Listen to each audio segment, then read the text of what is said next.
Bovam aytgan hikmetler. Her işqa pəm gerek. Avazda Xunçem Rozi. Burunqi zamanda 3 dost yaşagan ekan. Bularning biri beshidan oppoq tangilar ajrab turadigan taz. Yana biri ko'zlarini ocholmaydigan chapaq. Yana biri burundan lag'man sangilab turadigan manq ekan. Bu üç ağayna manzirlik boqib berib tomosha qilishga qarorlashibdi. Lekin boqib borg'icha taz beshini qashlamay, chapaq ko'zini surtmay, banqa burnini aytmay mengishqa. Kim buningga xiloflik qilsa, qolgan ikkisi 100dan 200 musht urishga va'dalashibdi. Bu ağaynalar safar boshlab 100 qadamcha mengishgandan keyin tazning beshi qichishib chidayolmay qapti. Beshini qashilsa musht deydi. Qashlamasa azobga chidayolmaydi. Tazning ko'ngliga aql kelib, "Ağaynalar, bundaq mangsaq zerikib qolamiz. Qiziq gaplashib mangsaq qandaq?" debdi. Chapaq bilan manqa.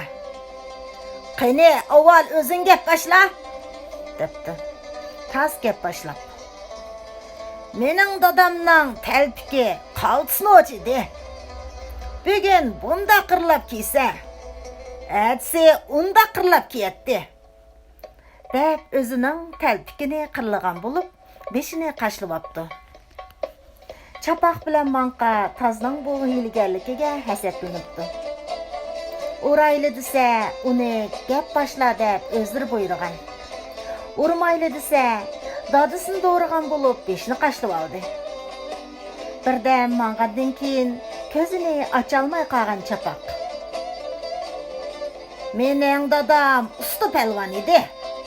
Miltiqini ko'ziga yaqin tutib, o'ngdan kelgan kiyikni bundaq, so'ldan kelgan kiyikni undaq atatdi" deb o'ng qo'li bilan o'ng ko'zini, so'l qo'li bilan so'l ko'zini surtyapti.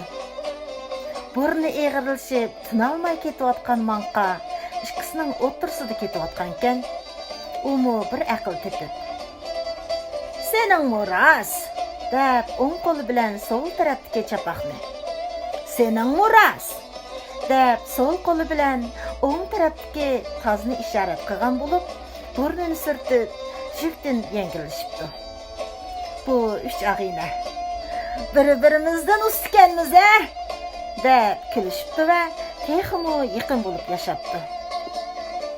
Hikmat: sen hayotda mayli kichik yoki cho'ng sinoqlarga duch kelsang, seni g'olibga undaydig'ini yanala sening aqling, sendagi sezgirchanlik. Mubada aql bo'lib, sezgirchanlik bo'lmasa, vaqting behuda zoya ketadi.